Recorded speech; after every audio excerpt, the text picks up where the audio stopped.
ಈ ಕಾರ್ಯಕ್ರಮವನ್ನು ಯಾತಕ್ಕೋಸ್ಕರ ಮಾಡಿದ್ದೇವೆ ಅಂತಕ್ಕಂಥ ವಿಚಾರಗಳನ್ನು ನಿಮ್ಮ ಮುಂದೆ ಪ್ರಸ್ತಾಪ ಮಾಡಿದ್ದಾರೆ. ಮಾನ್ಯ ಪರಮೇಶ್ವರ್ ಅವರು ಪ್ರಾಸ್ತಾವಿಕ ಭಾಷಣವನ್ನು ಮಾಡಿ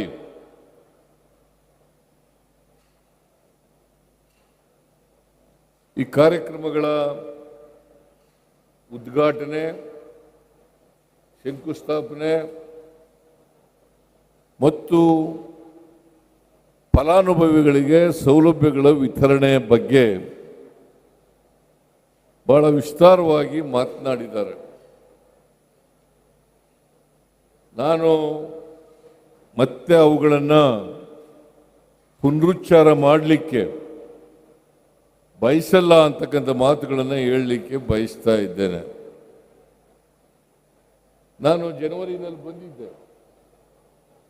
ಸುಮಾರು 700 ಕೋಟಿ ರೂಪಾಯಿಗಳು ಜನವರಿನಲ್ಲಿ 700 ಕೋಟಿ ರೂಪಾಯಿಗಳ ಸವಲತ್ತುಗಳನ್ನು ಈ ಜಿಲ್ಲೆಯ ತುಮಕೂರು ಜಿಲ್ಲೆಯ ಫಲಾನುಭವಿಗಳಿಗೆ ವಿತರಣೆ ಮಾಡತಕ್ಕಂಥ ಕೆಲಸ ನಡೆದಿತ್ತು ಅವತ್ತು.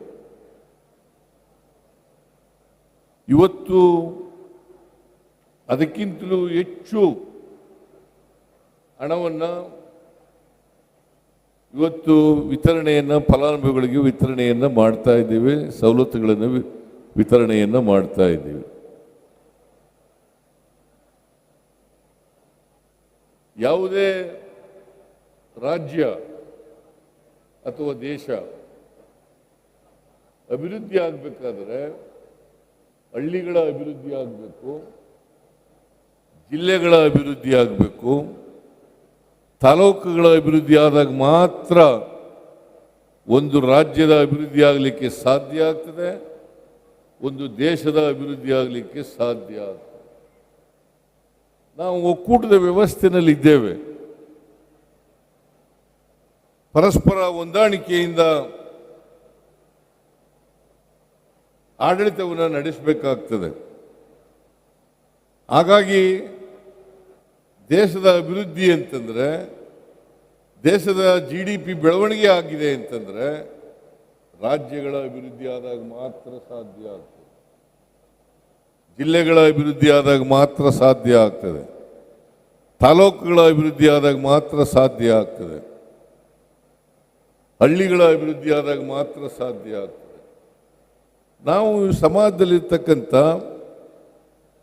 ಬಡವರು, ದಲಿತರು, ಹಿಂದುಳಿದವರು, ಅಲ್ಪಸಂಖ್ಯಾತರು, ಎಲ್ಲ ಧರ್ಮದ ಜನರು, ಇವರಿಗೆ ಆರ್ಥಿಕವಾಗಿ ಸಾಮಾಜಿಕವಾಗಿ ಶಕ್ತಿಯನ್ನು ತುಂಬತಕ್ಕಂಥ ಕೆಲಸವನ್ನು ಮಾಡಬೇಕು.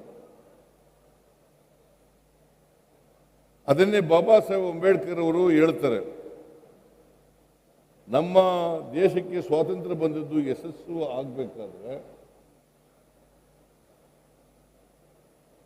ಎಲ್ಲರಿಗೂ ಅವಕಾಶಗಳನ್ನು ಒದಗಿಸಿಕೊಟ್ಟಾಗ ಮಾತ್ರ,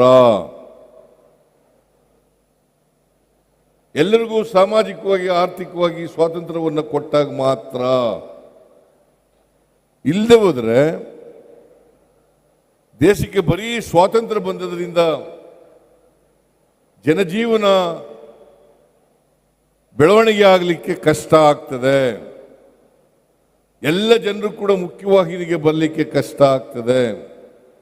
ಇದಕ್ಕೋಸ್ಕರ ನಾವು ಅನೇಕ ಕಾರ್ಯಕ್ರಮಗಳನ್ನು ಅಧಿಕಾರದಲ್ಲಿರುವಾಗ ಜನರಿಗೆ, ಬಡವರಿಗೆ ತಲುಪಿಸ್ತಕ್ಕಂಥ ಕೆಲಸವನ್ನು ಮಾಡ್ತಾ ಇದ್ದೀವಿ.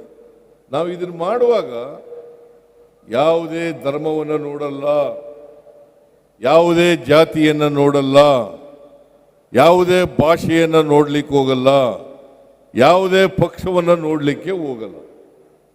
ಎಲ್ಲ ಪಕ್ಷದವ್ರಿಗೂ ಕೂಡ ಕೊಡ್ತೀವಿ. ಕೃಷ್ಣಪ್ಪ,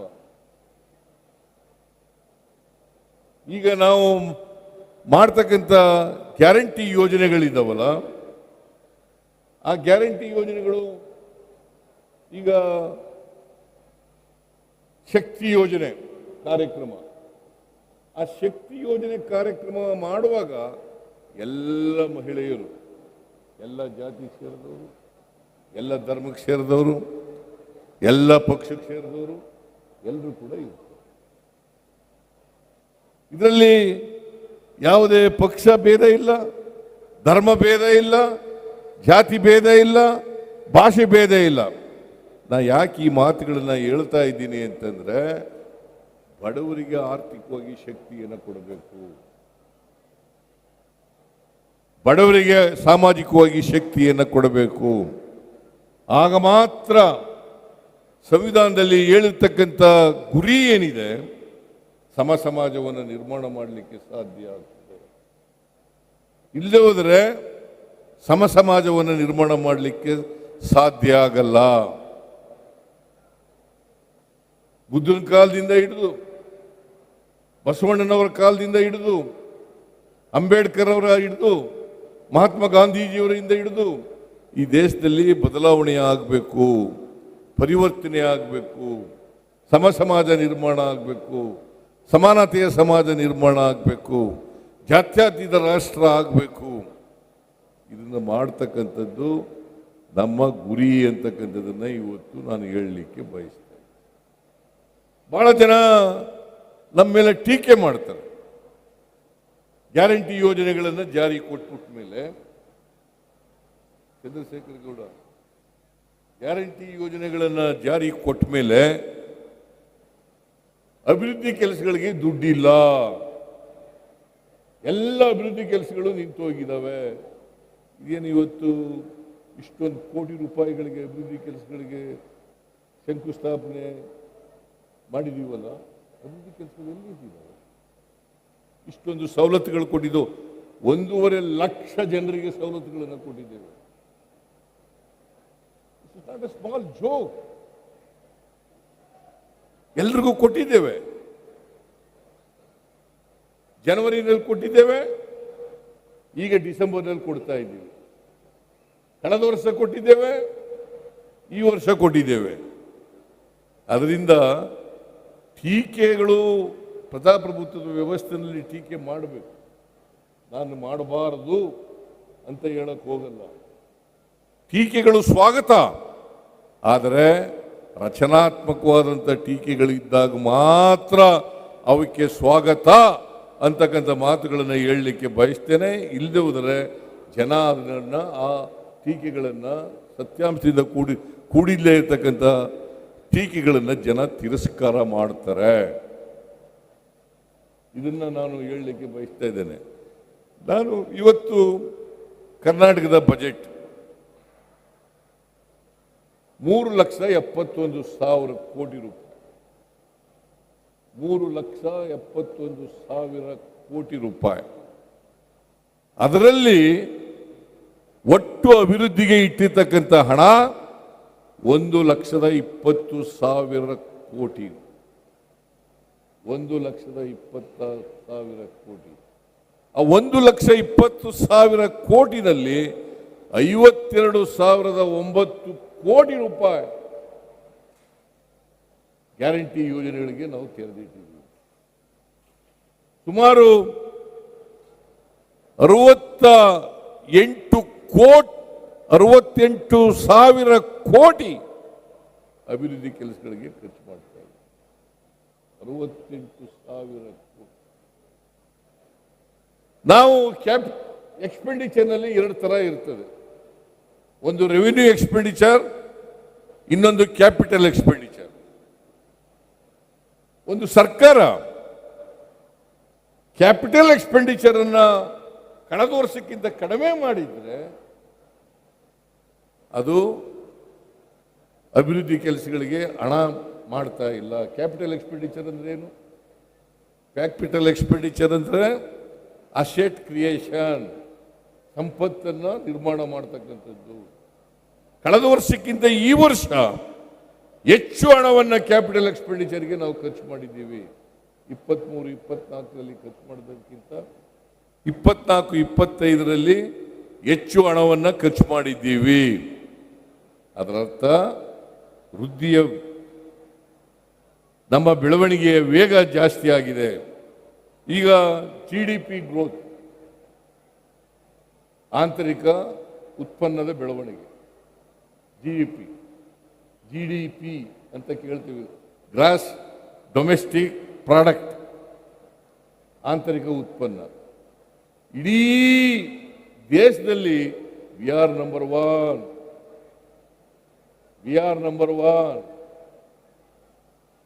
ರಾಷ್ಟ್ರದ ಎಲ್ಲ ಸರಾಸರಿ ರಾಜ್ಯಗಳ ಸರಾಸರಿ GDP 8.2 ಇದ್ರೆ ಕರ್ನಾಟಕದ GDP 10.2. That means to say ನಾವು GDP ಬೆಳವಣಿಗೆಯಲ್ಲಿ ಇಡೀ ರಾಷ್ಟ್ರದಲ್ಲಿಯೇ ನಂಬರ್ 1. ಆಮೇಲೆ FDI, foreign direct investment, foreign development, foreign direct investment, Maharashtra ಬಿಟ್ಟರೆ ವಿ ಆರ್ ನಂಬರ್ 2.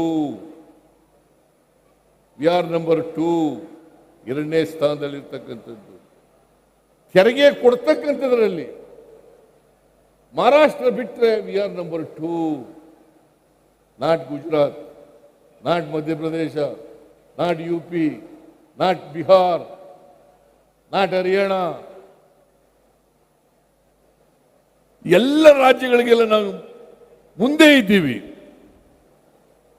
ಇದನ್ನ ಜನರ ಮುಂದೆ ಇಡ್ತಕ್ಕಂಥ ಪ್ರಯತ್ನವನ್ನು ನಾನು ಮಾಡ್ತಾ ಇದ್ದೀನಿ. ಇದನ್ನ ಪರಿಶೀಲನೆ ಮಾಡಬಹುದು, ಯಾರು ಬೇಕಾದರೂ ಕೂಡ ಪರಿಶೀಲನೆಯನ್ನು ಮಾಡಬಹುದು.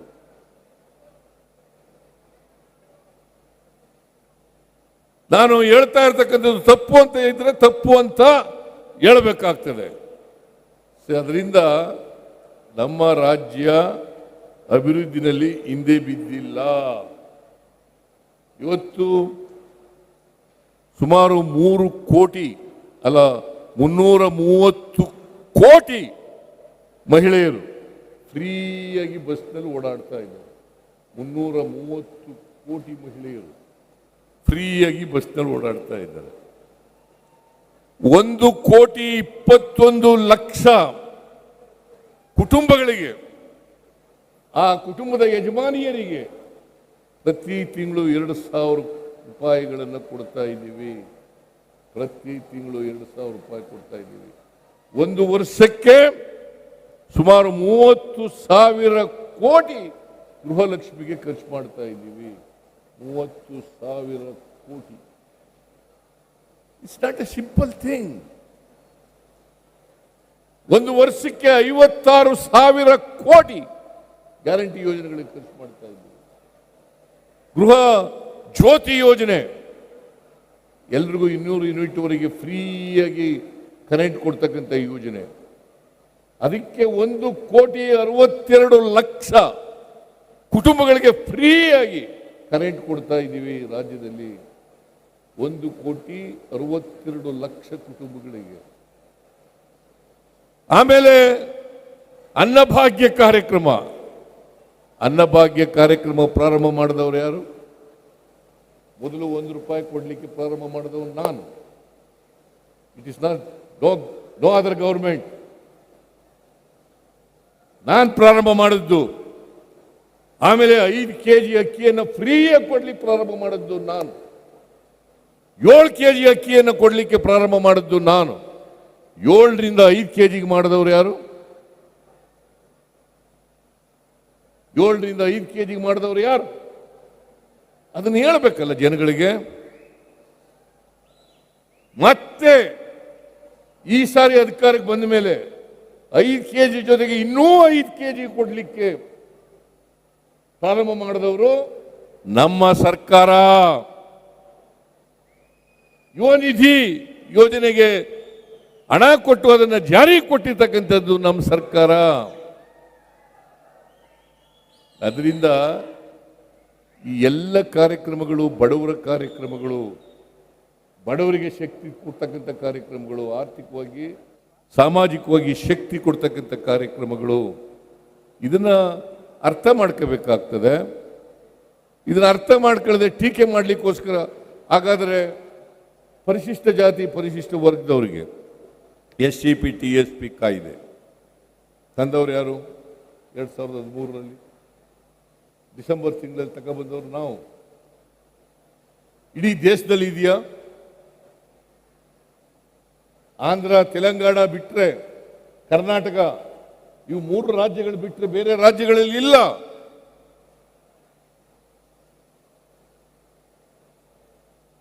ದೇಶದಲ್ಲಿ ಇಲ್ಲ, ಬೇರೆ ರಾಜ್ಯಗಳಲ್ಲಿ ಇಲ್ಲ. ಇವತ್ತು 39,214 ಕೋಟಿ ರೂಪಾಯಿಗಳನ್ನು SCP TSP ನಲ್ಲಿ ಖರ್ಚು ಮಾಡ್ತಾ ಇದ್ದೀವಿ. 39,214 ಕೋಟಿ. ಬೇರೆ ರಾಜ್ಯದಲ್ಲಿ ತೋರಿಸಿ ನೋಡೋಣ. ಕೇಂದ್ರ ಸರ್ಕಾರದ್ದು 48 ಲಕ್ಷ ಕೋಟಿ ಬಜೆಟ್, ಅಲ್ಲಿ ಹಾಕಿಲ್ಲ. ಕೇವಲ 60,000 ಕೋಟಿ SCP TSP ನಲ್ಲಿ ಖರ್ಚು ಮಾಡ್ತಕ್ಕಂಥದ್ದು. 48 ಲಕ್ಷಕ್ಕೆ 60,000 ಕೋಟಿ. ನಮ್ಮದು 3,71,000ಕ್ಕೆ 39,214 ಕೋಟಿ. ಅದರಿಂದ ಈ ಸರ್ಕಾರ ಬಡವರ ಪರವಾಗಿರ್ತಕ್ಕಂಥ ಸರ್ಕಾರ, ದಲಿತರ ಪರವಾಗಿರ್ತಕ್ಕಂಥ ಸರ್ಕಾರ, ಹಿಂದುಳಿದವರ ಪರವಾಗಿರ್ತಕ್ಕಂಥ ಸರ್ಕಾರ. ಇದನ್ನ ನೀವೆಲ್ಲ ಅರ್ಥ ಮಾಡ್ಕೋಬೇಕು ಅಂತಕ್ಕಂಥ ಮಾತುಗಳನ್ನು ಹೇಳಲಿಕ್ಕೆ ಬಯಸ್ತಾ ಇದ್ದೇನೆ. ಅದರಿಂದ ನಾವು ಬಡವರ ಪರವಾಗಿದ್ದೀವಿ, ದಲಿತರ ಪರವಾಗಿದ್ದೀವಿ, ಹಿಂದುಳಿದವರ ಪರವಾಗಿದ್ದೀವಿ, ರೈತರ ಪರವಾಗಿದ್ದೀವಿ, ಮಹಿಳೆಯರ ಪರವಾಗಿದ್ದೀವಿ. ಬಹಳ ಜನ ಇಲ್ಲಿ ಮಹಿಳೆಯರೆಲ್ಲ ಹೊರಟೋಗಿದ್ದಾರೆ ಈ ಸವಲತ್ತುಗಳನ್ನ ಸ್ವೀಕಾರ ಮಾಡದಂಥವ್ರು. ಒಟ್ಟಾರೆಯಾಗಿ ತುಮಕೂರು ಜಿಲ್ಲೆಯಲ್ಲಿ ಪರಮೇಶ್ವರ್ ಅವರ ನಾಯಕತ್ವದಲ್ಲಿ ಬಹಳ ಒಳ್ಳೆಯ ಕೆಲಸ ನಡೀತಾ ಇದೆ. ಇದನ್ನು ಮುಂದುವರಿಸ್ತಕ್ಕಂಥ ಕೆಲಸವನ್ನು ಪರಮೇಶ್ವರ್ ಅವರು ಮಾಡಬೇಕು.